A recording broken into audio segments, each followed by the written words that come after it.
key challenges of Africa is a significant proportion of its illiterate population.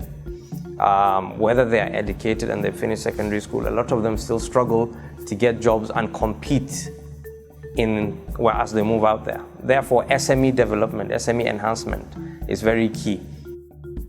There are 17.7 million SME companies.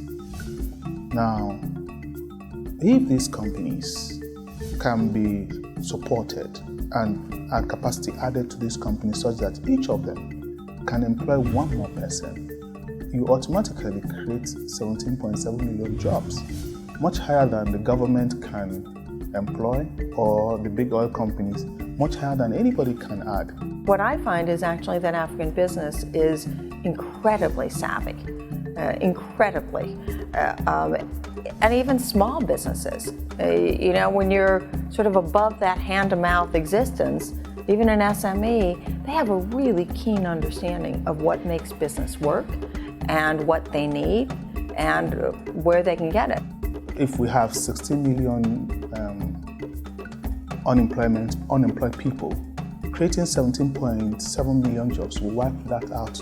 I mean, you hear of the multi-billionaires, but for every multi-billionaire, there are thousands of millionaires or people that have made good businesses out there. So let's focus on that broader group of people.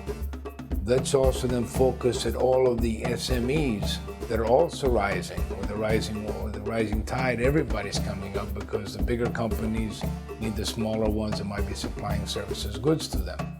You want to see companies that are nimble, companies that can move as markets present themselves, and I think small and medium-sized companies are very good at that.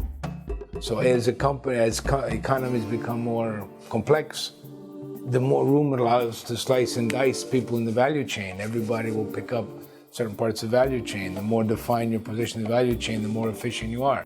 It is probably the best way to have a social impact investment by having something for that particular sector, the SME sector.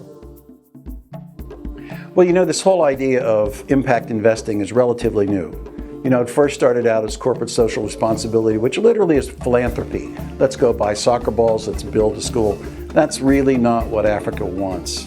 What Africa wants is impact investing that creates sustainable development that will encourage the growth of their human resources.